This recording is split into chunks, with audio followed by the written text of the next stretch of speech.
साहित्य निधि में सुनिए गोपाल राम गहमरी की लिखी हुई जासूसी कहानी गुप्त कथा। गोपाल राम गहमरी आधुनिक हिंदी साहित्य में जासूसी उपन्यास के जनक माने जाते हैं। उन्होंने अपने जीवन में दर्जनों जासूसी उपन्यासों व कई लोकप्रिय कहानियों का अनुवाद किया था। लगभग 38 वर्षों तक लगातार जासूस नामक पत्रिका का संपादन किया। जासूसी लेखन की जो परंपरा उन्होंने शुरू की उसमें बाद में इब्ने सफ़ी जैसे कई बड़े नाम हुए। प्रस्तुत है उनकी लिखी हुई जासूसी कहानी गुप्त कथा। पहली झांकी। जासूसी जान पहचान भी एक निराले ही ढंग की होती है।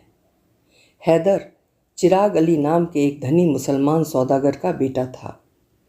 उससे जासूस की गहरी मिताई अर्थात मित्रता थी। उम्र में जासूस से हैदर 4-5 बरस कम ही होगा, लेकिन शरीर से दोनों एक ही उम्र के दिखते थे। मुसलमान होने पर भी हैदर जैसे और मुसलमान हिंदुओं से छिटके फिरते हैं वैसे नहीं रहता था। काम पड़ने पर हैदर जासूस के साथ अठवाड़ों दिन रात रह जाता था और जासूस भी कभी कभी हैदर के घर जाकर उसके बाप चिराग से मिलता, उसके पास बैठकर बातें करता था। चिराग अली भी इस ढंग से रहता था कि उसको जासूस अपने बड़ों की तरह मानता जानता था। उन दिनों चिराग अली 70 से टप गया था। उज्ज्वल गौर बदन पर सफ़ेद दाढ़ी मूछ, सब शरीर भरा हुआ कांत रूप देखकर चिराग अली में सबकी भक्ति हो सकती है। इस बूढ़ेपन में भी देखने से जान पड़ता है कि चिराग अली चढ़ती जवानी में एक सुंदर रूपवान रहा होगा। चिराग अली को कभी किसी ने किसी से टूट कर बोलते भी नहीं देखा। कोई उसका कुछ अपमान भी करे तो चिराग उसको सह लेता था और उससे हंसकर बोलता था। कोई भीख मांगने वाला चिराग के द्वार से खाली नहीं गया होगा। सुनते हैं चिराग अली ने पहले बोट का काम शुरू किया और उसी काम से वो होते होते एक मशहूर धनी हो गया। अपने बाहुबल से चिराग ने धन कमाकर राजमहल सा निवास भवन बनवाया और बहुत सा रुपया खजाने में जमा किया। चिराग अली के महल में सदा आदमियों की भीड़ रहती थी। अपने परिवार में तो चिराग को अपनी बीवी, बेटे, बेटे की बीवी और कुछ छोटे छोटे बच्चों के सिवाय और कोई नहीं थे। किंतु धन होने पर जगत में मीत भी खूब बढ़ जाते हैं। इसी कारण चिराग के घर में खचाखच आदमी भर गए थे। उनमें बाप बेटे के नौकर चाकर, स्त्रियों की दासी और बहुत से ऐसे नर नारी का समागम था जो धनहीन होने के कारण चिराग अली के साए में आ गए थे। चिराग अली अपने घर ही आए हुए गरीबों को नहीं पालते थे, बल्कि बाहर भी अनेक दुखी दरिद्र लोगों का पेट भरते थे। इन सब बातों को कहने के बदले इतना ही ठीक होगा कि चिराग अली जैसे गंभीर, मिलनसार और सबसे मीठे बोलने वाले थे, वैसे ही दानी भी खूब थे। दया से उनका हृदय भरा पूरा था। हैदर बाप के समान मीठा बोलने वाला और दानी नहीं था, तो भी बुरे स्वभाव का आदमी नहीं था। हैदर का चाल चलन और दीन दुखियों पर उसकी ममता देखने वाले मन में कहते थे कि वो भी बाप की तरह एक दयालु और दीन बंधु हो जाएगा। बाप बेटे के चाल चलन के बारे में जो कुछ यहाँ हमने कहा है, उससे अब और कहने का काम नहीं है। हम इतना ही कहकर उनके गुण वर्णन का यह अध्याय पूरा करते हैं कि चिराग अली मानो अपने नगर का चिराग ही था और सब लोगों में उसकी जैसी मान महिमा थी, अपनी बिरादरी में भी वैसी ही बड़ाई थी।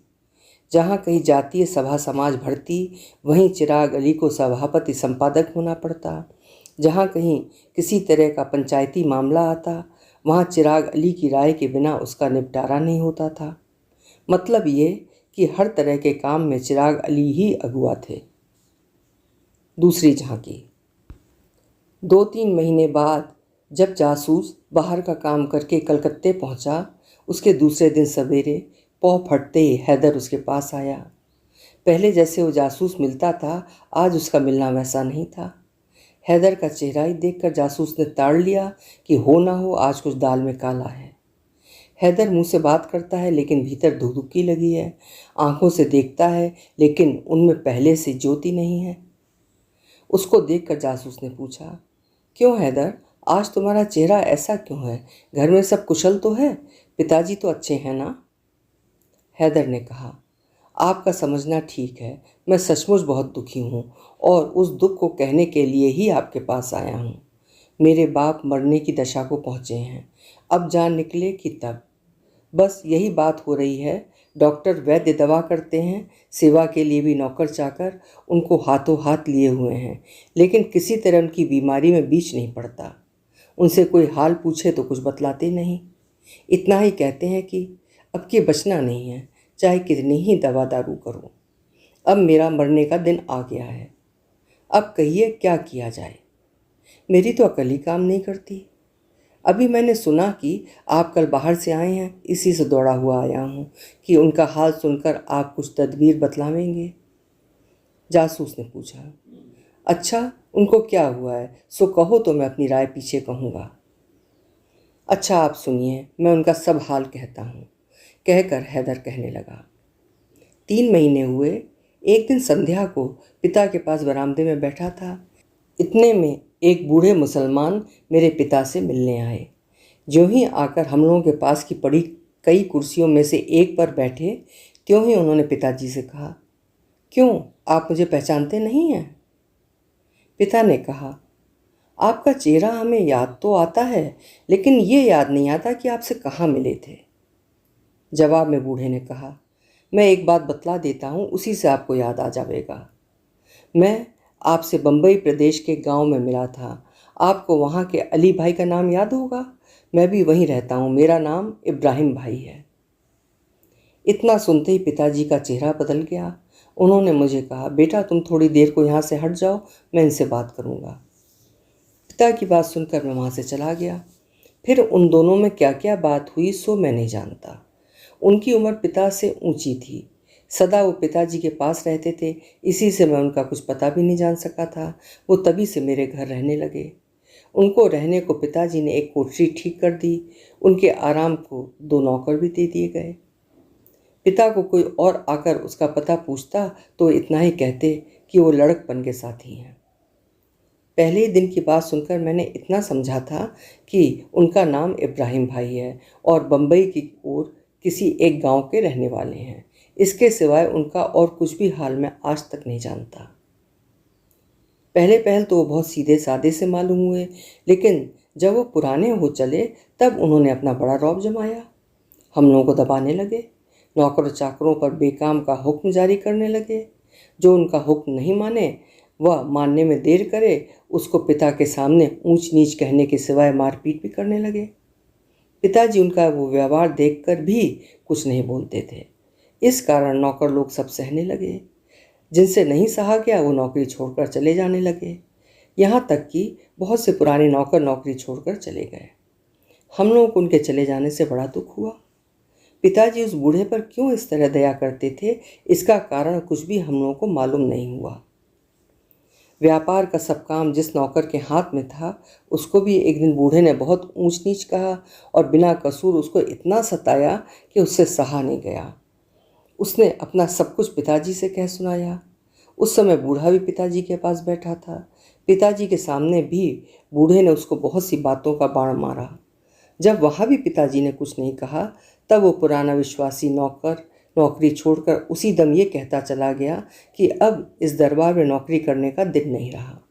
भले आदमियों की इज्जत अब यहाँ नहीं बचती। उसके चले जाने के बाद उसका सब काम मेरे सिर पड़ा। मुझसे जैसे बना मैं सब करता ही था। एक दिन उस बूढ़े ने मेरे पास आकर कहा कि हैदर, एक चिलम तंबाकू तो भर ला। उसकी बात सुनकर मैंने एक नौकर से कहा कि उनको एक चिलम तंबाकू भर कर ला दे। इतना सुनते ही बूढ़ा आग हो गया। उसने कड़क कर कहा, क्यों हैदर, तेरा इतना कलेजा, मेरा हुक्म नहीं मानता? मैंने जो काम करने का हुक्म दिया उसे न करके दूसरे नौकर को करने का हुक्म दिया। तेरे बाप ने जो काम आज तक नहीं किया वो काम तूने मेरे सामने कर दिखाया। उस इब्राहिम भाई पर हम लोगों को पहले से ही बहुत रंज था, लेकिन पिताजी के सबब से हम लोग उससे कुछ नहीं कह सकते थे। लेकिन उस दिन तो मुझसे उसकी बात नहीं सही गई और मैं एक जूता लेकर ये कहता हुआ उठा कि अच्छा, मैं अपने हाथ से तेरा कहना किए देता हूँ, और पास जाकर उसके सिर पर कई जमा दिए। बूढ़ा जलते तेल का बैंगन हो उठा और मुझे बहुत अंड बंड बकता हुआ चला गया। मैंने उसकी ओर फिर आंख उठाकर भी नहीं देखा।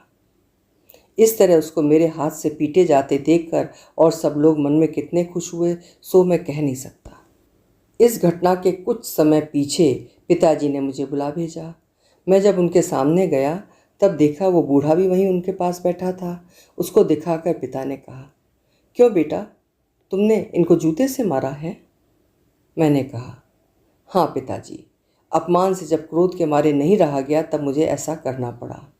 इतना कहकर उसने मुझे जो तंबाकू भर लाने को कहा था वो सब बात कह डाली और उसने और नौकरों के साथ जो व्यवहार किया था वो भी जहाँ तक याद आया पिताजी से कह सुनाया।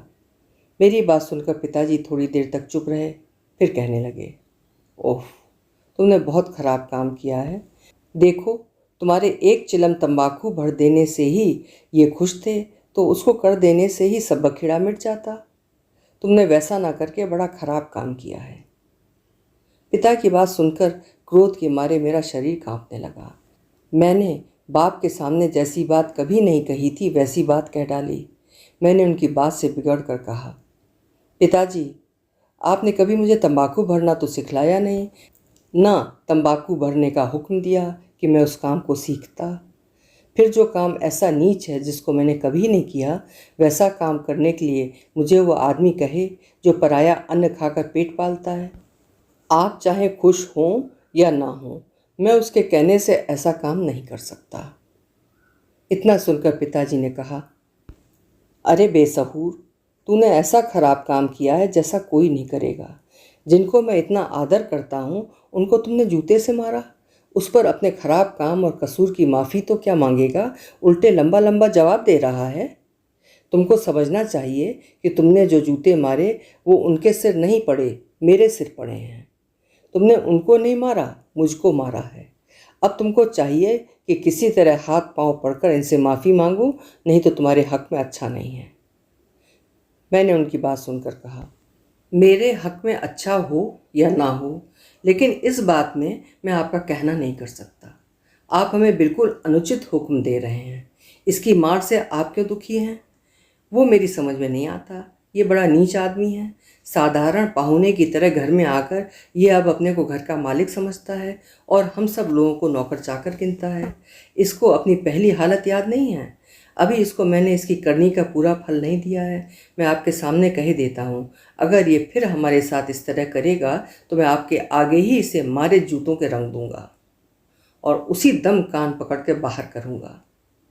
मेरी बात सुनकर पिताजी बोले, देखो हैदर, मैंने समझा था कि तुम हमारी लायक औलाद हो। दया माया सब बातों में लोग तुमको मेरी ही तरह आदर से देखेंगे, लेकिन अब मैं देखता हूँ तो तुमको बिल्कुल उल्टा पाता हूँ। जो बेटा बाप की बात टाल दे उसका मुंह देखना भी पाप है। तू अभी मेरे सामने से दूर हो जा। बड़े लोग कहते आए हैं कि पिता की बात न मानने वाला बेटा बेटा नहीं है। अब मैंने पिता की बात सुनकर कहा, पिताजी, आप मुझ पर नाहक क्रोध करते हैं। दंड दीजिए तो दोनों को दीजिए, और नहीं तो आप हमारे जन्मदाता पिता हैं। आपका हुक्म मुझे सरासर आंखों से मानना है। इसी से आपकी बात मानकर मैं यहाँ से जाता हूँ, लेकिन जाती बार इस बूढ़े को सिखलाए जाता हूँ। इतना कहकर मैंने अपने पाँव से जूता निकाल कर उस इब्राहिम भाई को खूब बाजार भाव से दिया। पिताजी ने बहुतेरा उसको बचाना चाहा, लेकिन बूढ़ेपन से शरीर कमज़ोर के सबब अरे रे हैं, अरे पाजी, दूर हो दूर, इतना कहने के सिवाय और कुछ नहीं कह सके। पिता ने चिल्लाकर नौकरों को बुलाया, लेकिन वहाँ कोई नहीं आया। तब मैं मनमाना उनकी जूतनदाज से पूजा करके इतना कहता हुआ चला गया कि अब फिर तुम यहाँ रहे तो जानिए कि हमारे हाथ तुम्हारा काल है। मुझ पर पिताजी इतना गुस्सा हुए थे कि उनके मुंह से फिर बात नहीं निकली। वो वहीं बैठे कांपते रह गए। वहाँ से तो हट गया, लेकिन घर छोड़कर कहीं नहीं गया। पास के कमरे में छिपकर सुनने लगा कि अब वहाँ क्या होता है। मैंने एक दरार से देखा कि बूढ़ा वहाँ से उठा और पिताजी से बोला, देखो अली साहब, मैं जाता हूँ, लेकिन इसका बदला ले लूँ तब मेरा नाम इब्राहिम भाई नहीं तो नहीं। वो बूढ़ा वहाँ से चला गया। पिता ने उसको बहुत रोका, लेकिन उसने कुछ न माना। वो घमंड के मारे उनकी बात न मानकर वहाँ से चला गया। तीसरी झांकी। जिस दिन वो बूढ़ा मेरे घर से चला गया उसी दिन से पिताजी का रंग बदला। उनके चेहरे पर कलिमासी पड़ गई। सदा वो किसी चिंता में चुपचाप रहने लगे। चिंता के साथ ही साथ उनका आहार भी घट गया। पहले जो उनका आहार था उसका अब 10वां भाग भी वो भोजन नहीं कर सकते थे। जिस दिन पिता के सामने उस बूढ़े को जूता लगाकर वहाँ से चला आया उसी दिन से फिर मैं पिता के सामने नहीं गया, लेकिन छिपकर सदा देखता रहा कि पिताजी क्या करते हैं, कैसे रहते हैं, उनका दिन कैसे बीतता है। उसका सब हाल मैं नौकरों से लिया करता था। पिताजी की यह दशा देखकर मैं भी डर गया कि क्या होगा। इब्राहिम भाई के अपमान को पिताजी ने भी सचमुच अपना अपमान समझा है या क्या? मुझे इस बात की बड़ी चिंता हुई कि पिताजी किस कारण इतना दुखी हुए हैं और क्यों उनकी ऐसी दशा हो रही है। मैं दिनों दिन इस बात की खोज करने लगा, परंतु कुछ भी पता नहीं लगा कि बात क्या है। एक दिन सवेरे पिताजी अपनी बैठक में बैठे थे। देखने से मालूम पड़ता था कि वो किसी गहरी चिंता में चित्त दिए हुए हैं और कुछ मन ही मन विचार कर रहे हैं। इतने में डाक पियन ने आकर उनके हाथ में एक चिट्ठी दी। उसको बैठक में आकर अपने हाथ पिता को चिट्ठी देते हुए मैं बहुत अचकचाया, क्योंकि अब तक वो सदा द्वारपाल या नौकरों को चिट्ठी दे जाता था। कहीं भीतर बैठक में आकर अपने हाथ से पिताजी को चिट्ठी देते हुए मैंने उसके पहले किसी डाकपियन को नहीं देखा था। लेकिन जब वो चिट्ठी मेरे हाथ आई तब देखा उस पर लिखा था, जिसके नाम चिट्ठी है उसके सिवाय किसी और के हाथ में नहीं देना। डाकपियन के चले जाने पर पिताजी ने उस चिट्ठी को खोल कर पढ़ा। एक बार नहीं, 2 बार नहीं, 20 बार उसको बड़े उत्साह से पढ़ने के बाद चिट्ठी को अपने जेब में रख लिया। चिट्ठी पढ़ने के बाद पिताजी का चेहरा बदल गया। उनके कालिमामय बदन पर हंसी की उज्जवल रेखा दिख पड़ी। बहुत दिनों की प्रसन्नता जो उनके बदन से एक तरह से दूर हो गई थी उस दिन फिर मेरे देखने में आई। चिट्ठी के पढ़ने के पीछे पिताजी को खुश होते देख मुझे भी बड़ा आनंद हुआ। मैंने समझा कि पिताजी ने चिट्ठी में ऐसा कुछ शुभ समाचार पाया है जिससे उनकी चिंता दूर हो गई है। किंतु पीछे जब देखा कि उनका खुश रहना बहुत थोड़ी देर के लिए था तब मन में बहुत डरा। मुझे मालूम हुआ कि बुझता हुआ चिराग जैसे अंत में एक बार चमक उठता है, मरते समय मनुष्य जैसे एक बार थोड़ी देर को सब रोगों से छुटकारा पा जाता है, पिताजी का खुश होना भी ठीक वैसा ही था। पिताजी उस चिट्ठी को पढ़ते ही प्रसन्न होकर उठे और एक नौकर को बुलाकर हुक्म दिया कि देखो, बीमारी से कई अठवाड़े बीते, मेरा नहाना खाना ठीक नहीं होता। आज स्नान भोजन का ठीक ठीक प्रबंध करना। मेरा शरीर आज भला चंगा है। हुक्म पाकर नौकर ने ऐसा ही किया। उस दिन खुशी मन से पिताजी ने आहार भी अच्छी तरह किया। आहार करने के पीछे कुछ समय लेट जाने का उनको अभ्यास था, लेकिन उस दिन उसका उल्टा देखकर मुझे बड़ी चिंता हुई। पिताजी ने आहार के पीछे ही बैठक में आकर चिट्ठी लिखना शुरू किया। इस बात से मुझे और चिंता हुई। पिताजी सदा चिट्ठी लिखने का काम नौकरों को देते थे। उस दिन पिताजी को अपने हाथ से चिट्ठी लिखते मैंने पहले देखा। चिट्ठी लिखना पिताजी ने भोजन करने के बाद ही शुरू किया था और अंत कब किया सो मुझे नहीं मालूम। रात के 2 बजे तक जब मैंने देखा कि उनका चिट्ठी लिखना खत्म नहीं हुआ तब मैं सो गया। फिर कब उनकी चिट्ठी पूरी हुई सो मुझे नहीं मालूम हुआ। दूसरे दिन जब मैं पलंग से उठा तो देखा पिताजी सो रहे हैं। सदा सवेरे जब वो पलंग से उठते थे उससे 2-3 घंटे बाद भी नहीं उठे। तब नौकर ने उनको जगाना चाहा। पिताजी ने उसको कहा कि मेरा शरीर अच्छा नहीं है, न मुझे सेज से उठने की ताकत है। नौकर के मुंह से ऐसी बात सुनकर मुझसे अब रहा नहीं गया। जिस दिन इब्राहिम भाई को मैंने जूते लगाए थे उसी दिन से मैं पिताजी के सामने नहीं जाता था, लेकिन जब पिताजी की वैसी बीमारी सुनी तो नहीं रहा गया। उसी दम उनके कमरे में जाकर सेज पर एक कोने में बैठा। उनके बदन पर हाथ फेर कर देखा तो सारा शरीर आग हो रहा था। मैंने पिताजी से पूछा कि आपको क्या हुआ है, शरीर कैसा है? मेरी बात सुनकर पिताजी बोले, बेटा मुझे क्या हुआ है सो मैं खुद नहीं जान सकता, तुम्हें क्या बतलाऊंगा, लेकिन इतना मालूम पड़ता है कि मुझे बड़े जोर का ज्वर हुआ है और इस ज्वर से मैं अब बच नहीं सकूंगा। इसी के हाथ मेरा काल है। उनकी बात सुनकर मैंने कहा, पिताजी ज्वर तो बहुतों को हुआ करता है, आप इससे इतना क्यों डरते हैं? फिर कलकत्ते में डॉक्टर वैद्यों की भी कमी नहीं है, उनकी दवा से आप ठीक हो जाएंगे। मेरी बात सुनकर पिताजी बोले, जब मैं खूब जानता हूँ कि इस बार मेरा आराम होना नहीं लिखा है तब बेकाम रुपया फेंकने से क्या लाभ होगा। मैंने उनके जवाब में कहा, रुपया है किसके वास्ते? ये सब अपार धन किसका है? जिंदगी भर कमाई करके आपने धन जमा किया, फिर आप ही के लिए धन नहीं खर्च किया जाएगा तो इस धन से क्या होगा? किस काम में लगाया जाएगा? आप चाहे माने या ना माने, मैं इसमें अब देर नहीं करूँगा। आपका शरीर सुधारने और आपको भला करने के लिए जितना रुपया लगेगा लगाऊंगा। इसमें आपके मना करने से मैं नहीं मानूंगा। मैं अभी जाकर इसका उपाय करता हूँ। इतना कहकर वहाँ से चला गया और उनकी सेवा सहाय के लिए जितने दास दासी थे उनसे और अधिक नौकर नौकरानी लगा दिए। अपने पुराने और विश्वासी कर्मचारी गणों से सलाह लेकर कलकत्ते के चतुर अनुभवी नामी डॉक्टर वैद्यों को बुलाकर पिताजी के इलाज में लगाए। लेकिन सब कुछ होने पर भी दिनों दिन पिताजी की बीमारी बढ़ने लगी। वैद्य और डॉक्टरों ने जितना ही सावधानी से दवा की उतना ही रोग बढ़ता गया। किसी दवा से लाभ नहीं हुआ, सबने उल्टा फल दिखलाया। इस शहर में अब ऐसे कोई नामी डॉक्टर नहीं रहे जिन्होंने पिताजी को एक बार नहीं देखा हो। इस समय उनकी दशा बहुत खराब है। अब उनके जीने का कुछ भी भरोसा नहीं है। उनको आप भी मरती बार चलकर देख लें तो अच्छा हो। आप अभी मेरे साथ चलें तो बेहतर है।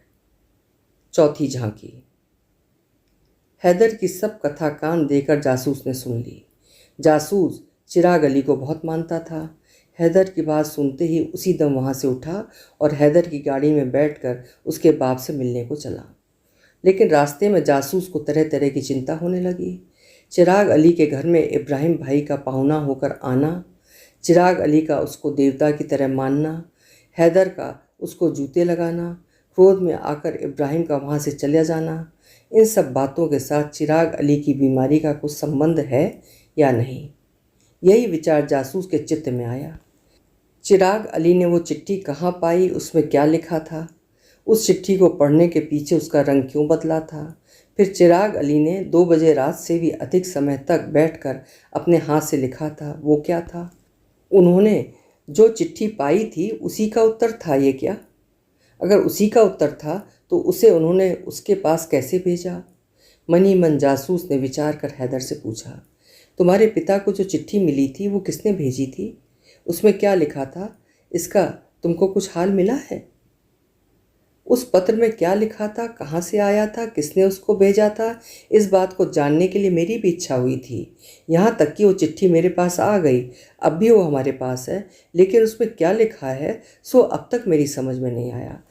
उस पर लिखने वाले की सही भी नहीं है। आप देखिए, शायद समझ सकें।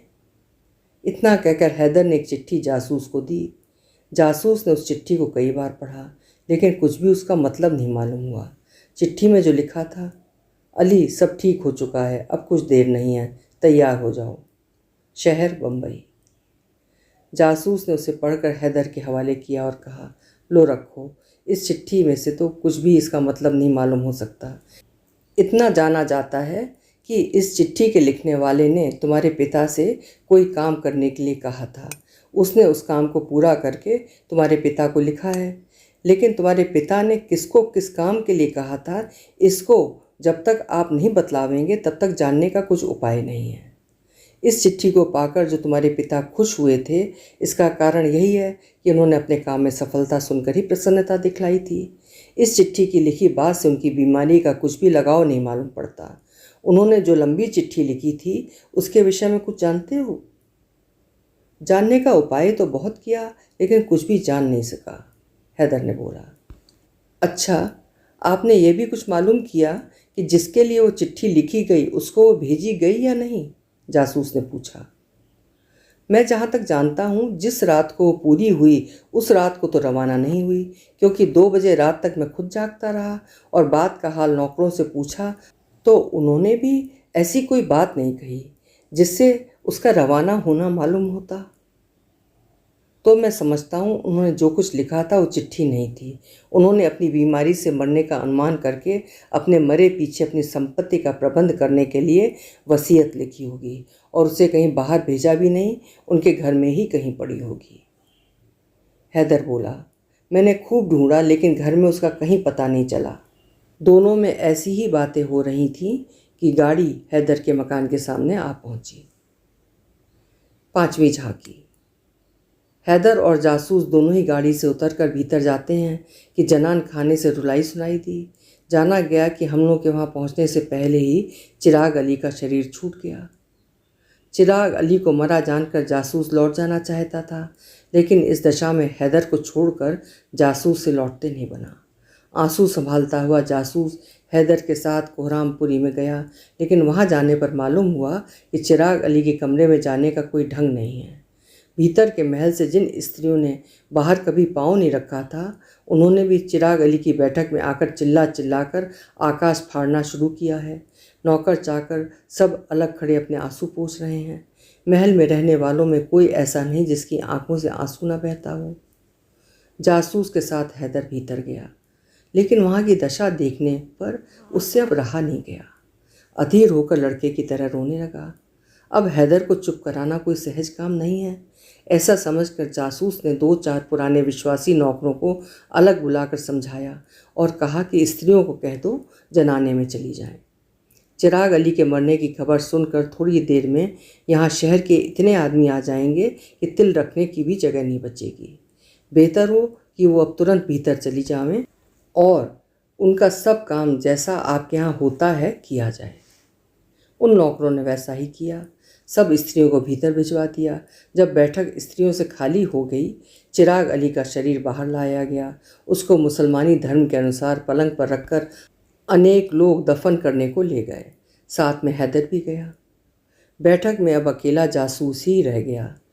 मृत शरीर विदा होने के पीछे चिराग अली के अनेक हितमित्र वहाँ आए, लेकिन सब चले गए। 2 ही 3 आदमी उनमें से जासूस के साथ वहाँ बैठे रहे। अब घर सूना पाकर जासूस अपना काम करने लगा। पहले धीरे से उसी घर में पहुंचा जिसमें चिराग अली बीमार होकर पड़े थे। देखा तो वहाँ जिस पलंग पर हैदर के पिता पड़े थे, वहाँ 2-4 टेबल, कुर्सी, तिपाई के सिवा उस घर में कुछ नहीं था। उस घर में जासूस को जाते देखकर चिराग अली का एक नौकर वहाँ पहुँचा। उसको जासूस ने कई बार चिराग अली के पास देखा था। उन्होंने उसे चिराग अली का पुराना और विश्वासी नौकर समझा था। उसको देखते ही जासूस ने उससे पूछा, क्यों जी, यही चिराग अली के सोने का कमरा है? हाँ साहब, कुछ दिन तो इसी में सोते थे, उनके सिवाय और किसी को यहाँ सोने का हुक्म नहीं था। कितने दिनों से वो इस घर में सोते थे? हम तो 5-7 बरस से उनको इसी घर में सोते देखते थे। उनका संदूक वगैरह किस घर में रहता है? उनको मैंने किसी चीज़ को अब कभी अपने हाथ से कहीं रखते नहीं देखा। जब उनको जो चीज़ की दरकार होती उसको वो हैदर अली साहब से मांग लेते थे या किसी नौकर से मांगते थे। वो अपने ज़रूरी कागज़ पत्र कहाँ रखते थे? हमने तो उनको कोई भी कागज़ पत्र अपने हाथ से रखते नहीं देखा, नौकर बोला। और रुपये पैसे भी हमने कभी उनको अपने हाथ से छूते नहीं देखा। जब ज़रूरत होती नौकरों को हुक्म देकर पूरा करते थे। चिराग अली ने मरने से पहले अपने हाथ एक बड़ा कागज़ लिखा था, तुमने देखा था? हाँ देखा था। एक दिन रात बैठकर उन्होंने बहुत सा लिखा था। तुमको मालूम है उन्होंने कहाँ रखा है वो? मैं नहीं जानता कि उन्होंने उसका क्या किया। उसे वो किसी को दे तो नहीं गए? किसी को देते भी नहीं देखा। जान पड़ता है उन्होंने किसी को दिया भी नहीं। दिया होता तो हम लोग ज़रूर जान जाते, नौकर बोला। तो फिर उसका क्या किया? मैं तो समझता हूँ कहीं रख गए हैं। रख गए हो तो कहाँ रख सकते हैं, तुम जान सकते हो? रखने की तो कोई जगह मुझे नहीं मालूम होती। अगर रखा होगा तो ज़रूर इसी घर में कहीं ना कहीं होगा। इससे बाहर तो नहीं रख सकते थे। अच्छा आओ हम तुम मिलकर खोजें, देखें इस घर में से कागज़ को बाहर कर सकते हैं या नहीं। अब दोनों उस घर में वही चिराग अली का लिखा लंबा कागज़ ढूंढने लगे। उस घर में कुछ बहुत सामान भरा तो नहीं था। पलंग के सिवाय घर में ढूंढ डालने में पूरे 5 मिनट भी नहीं लगे। इसके पीछे पलंग ढूंढने लगे। ऊपर जो 5-6 तकिए रखे थे उनको खूब देखने पर भी दोनों में कहीं कागज़ का पता नहीं लगा। फिर 2 चादर बिछी थी, उनको भी उठाकर फेंक दिया। नीचे 2 तोशक थे, वो भी उठाया गया, लेकिन कहीं कागज़ का पता नहीं लगा। तोशक के नीचे 3 गद्दियाँ बिछी थीं, ऊपर की गद्दी निकाल डाली तो भी कुछ हाथ नहीं आया। जब जासूस ने झटकार कर दूसरी गद्दी फेंकी तब देखता क्या है कि दूसरी और तीसरी गद्दी के बीच में एक बड़ा लिफाफा पड़ा है। उसको जासूस ने उठाकर देखा तो उस पर लिखा था, मेरे जीते जी कोई इस लिफाफे को पावे तो बिना खोले हुए मेरे पास लौटा दे। बस इसके नीचे चिराग अली की सही अर्थात हस्ताक्षर। उसको पढ़ते ही जासूस ने समझ लिया कि चिराग अली ने मरने से पहले दिन रात जागरण करके जो कागज़ लिखा था वो इसी लिफाफे के भीतर है। जासूस के मन में उस लिफाफे को खोलकर पढ़ने की उत्कंठा हुई, लेकिन फिर मन में कुछ सोचकर यही ठीक किया कि जब तक हैदर अली कब्रिस्तान से न लौट आवे तब तक खोलना या पढ़ना उचित नहीं है। छठी झांकी। हैदर अपने बाप को दफन करके जब सब लोगों के साथ घर लौट आया तब जासूस ने उसके हाथ में वही गद्दी के नीचे पाया हुआ बड़ा लिफाफा दिया और जैसे उसको पाया था सो सब कह सुनाया। हैदर उसको लेकर पहले ऊपर का लिखा पढ़ा, फिर तुरंत लिफाफे को फाड़कर भीतर से लंबी चिट्ठी निकाली। वो चिट्ठी के ही ढंग से लिखी थी, लेकिन बहुत लंबी थी। उसकी लिखावट देखते ही हैदर ने कहा, यह कागज़ हमारे बाबा के हाथ ही का लिखा हुआ है। इतना कहकर हैदर ने लंबी चिट्ठी जासूस के हाथ में दिया और कहा, मैं बहुत थका हुआ हूँ, आप ही पढ़ डालिए, देखें क्या लिखा है। जासूस हैदर से चिट्ठी लेकर पढ़ने लगा। उसमें ये लिखा था, बेटा हैदर, तुम ही एक मेरे लड़के हो, तुमको भी मालिक ने लड़का दिया है। इससे तुम खूब समझ सकते हो कि तुम हमारे कैसे प्यारे हो। जिस दिन तुम्हारे ऊपर नाखुश होकर मैंने तुमको सामने से दूर कर दिया था, उस दिन की बात मुझे याद है। एक साधारण बेजान पहचान के आदमी को मारा था। मैंने उसके लिए तुम्हारा अपमान किया, लेकिन वो इब्राहिम भाई कौन था सो मैंने तुमको नहीं बतलाया।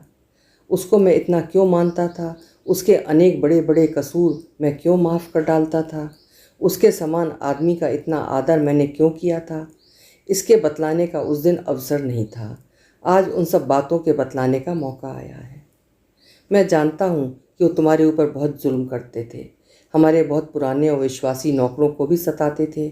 कई बार मैंने उनको दास दासियों पर बेकसूर मारपीट करते देखा है। बहुत से लायक आदमी उन्हीं के जुल्म से हमारा घर छोड़कर चले गए। उन नौकरों के चले जाने से तुम लोगों को बहुत दुख हुआ, तो भी मैं उन दिनों उनका हाल तुमसे नहीं कह सका। वो सब कहने का मौका अब आया है।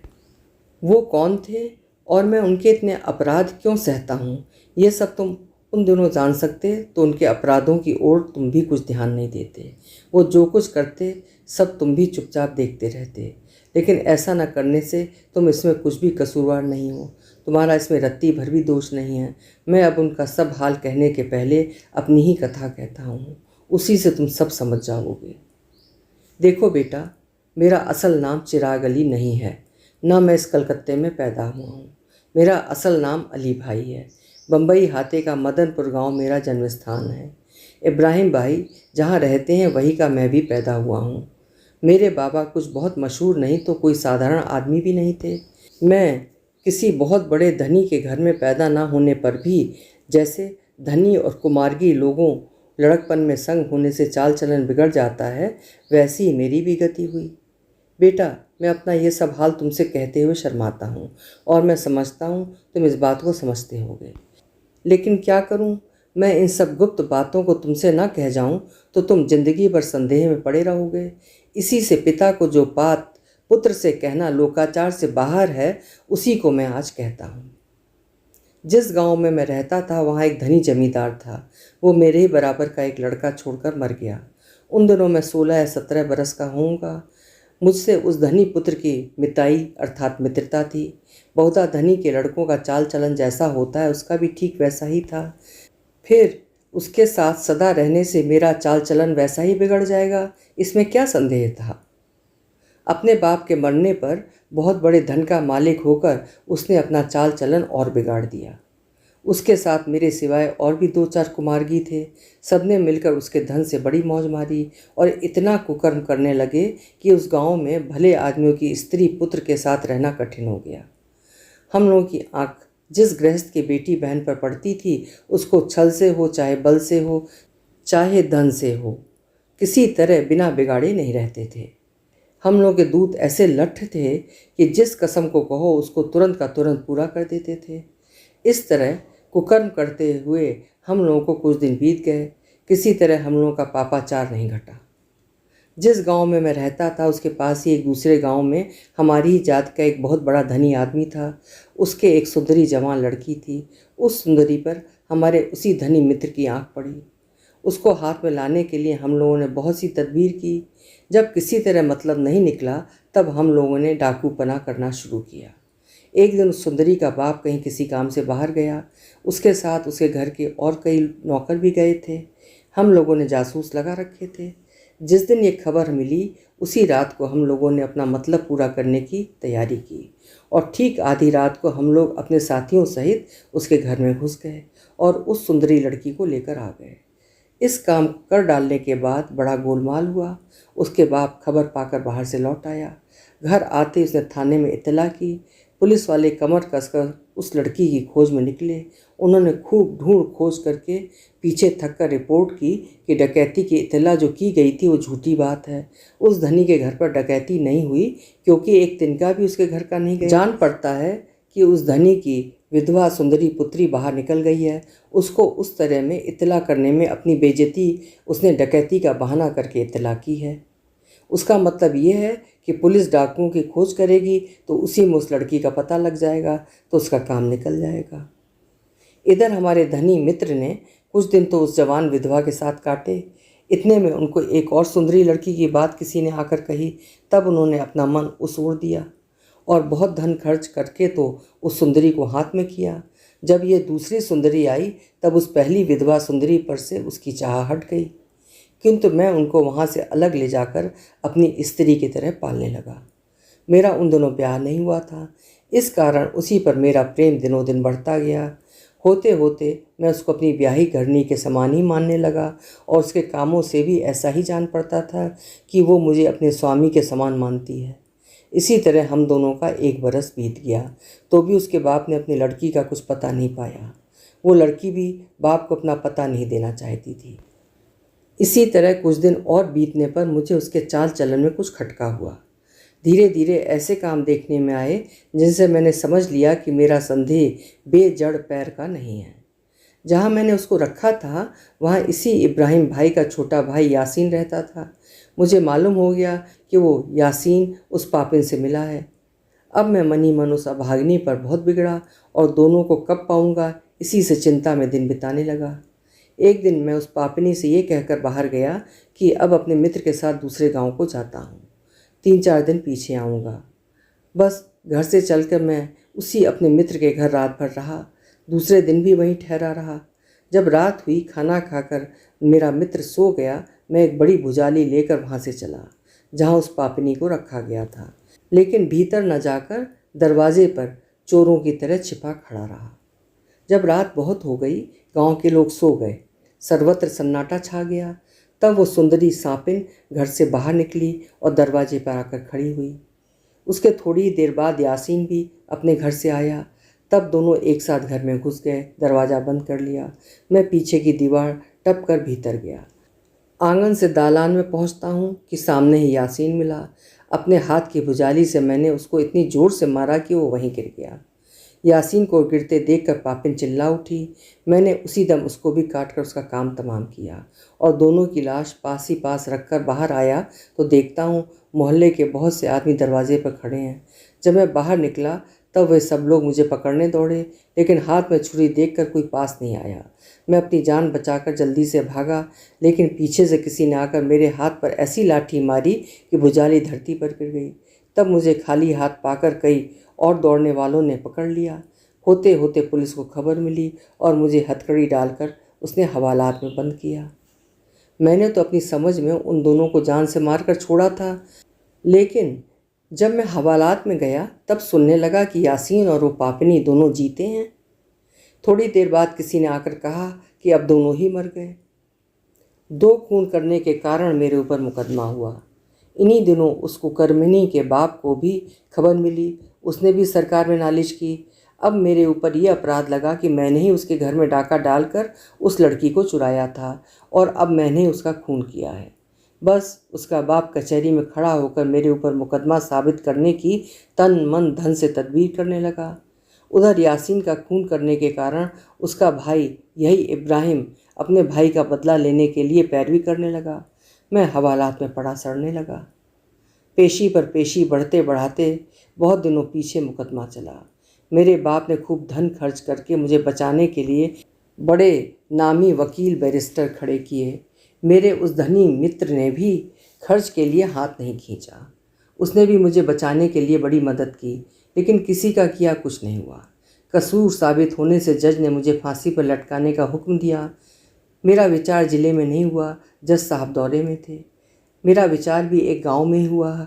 जब विचार हो जाने पर मैं जिले में लाया गया, तब रास्ते में रात हो जाने के कारण एक थाने में मैं रखा गया। थाने के इमारत पर 2 सिपाहियों का पहरा था।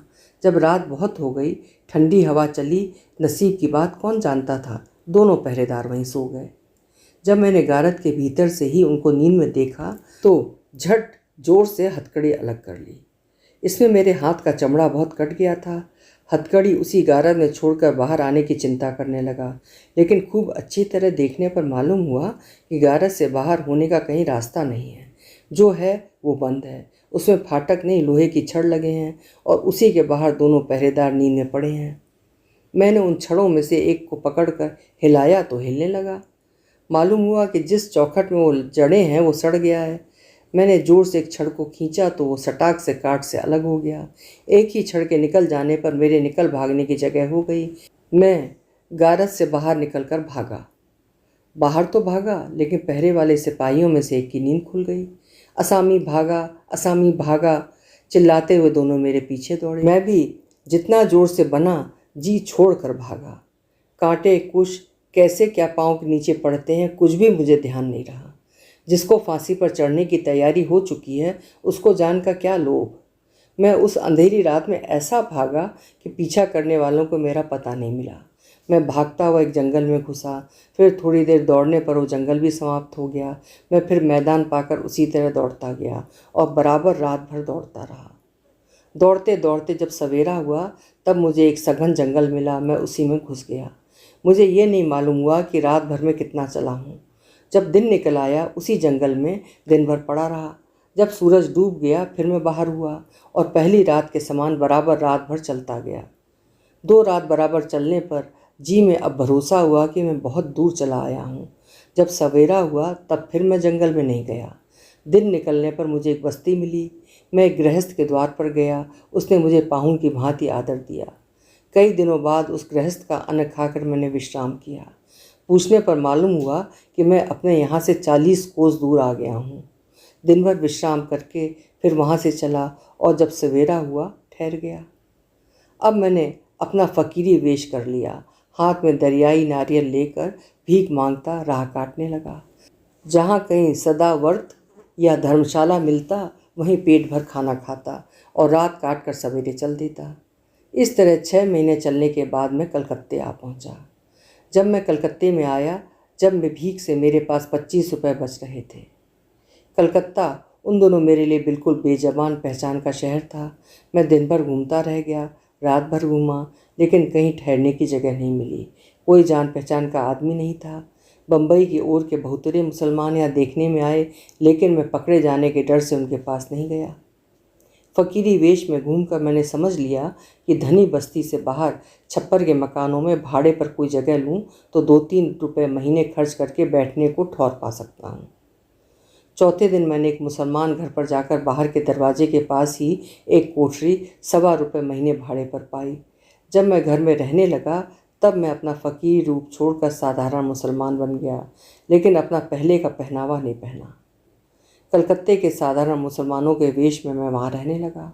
अब मन में ये चिंता हुई कि किस तरह दिन कटेंगे, कौन काम करूँ जिससे पेट भरे। इसकी फिक्र करते करते 10-15 दिन बीत गए। बिछौने, बर्तन और साधारण कपड़े तथा चावल दाल के खर्च में वो 25 रुपये भी खत्म हो चले, लेकिन सुख से दिन बिताने के लिए कोई ढंग नहीं मिला। एक दिन मैं सवेरे गंगा जी के किनारे बैठा था। जहाज़ पर कोई काम मिल जाता तो अच्छा होता, यही मन में विचारता था कि इतने में एक बूढ़े मुसलमान ने आकर मुझसे पूछा, यहाँ क्यों बैठा है? मैंने जवाब दिया, कोई पेट भरने के रोज़गार की चिंता में बैठा हूँ। मेरी बात सुनकर उसने कहा, अच्छा, एक दिन के वास्ते तो मैं तुमको काम देता हूँ। एक जहाज़ पर कुछ काम करते हैं, उनकी देखरेख करने को जो मेरा आदमी था वो आज काम पर नहीं आया है। तुम उस काम को कर सको तो मेरे साथ आओ, मैं उस काम पर तुमको आज के वास्ते रखता हूँ। बूढ़े की बात मानकर मैं उसके साथ गया। एक जहाज़ पर उसके 100 कुली या 100 से ऊपर रहे होंगे, काम कर रहे थे। मुझे उनकी देख रेख के वास्ते वहाँ रखकर बूढ़ा आप वहाँ से चलता हुआ। बूढ़े ने चलती बेर कहा कि छुट्टी के समय से पहले ही मैं आ जाऊँगा। ठीक समय पर बूढ़ा लौट आया। मेरा काम देखकर बहुत खुश हुआ।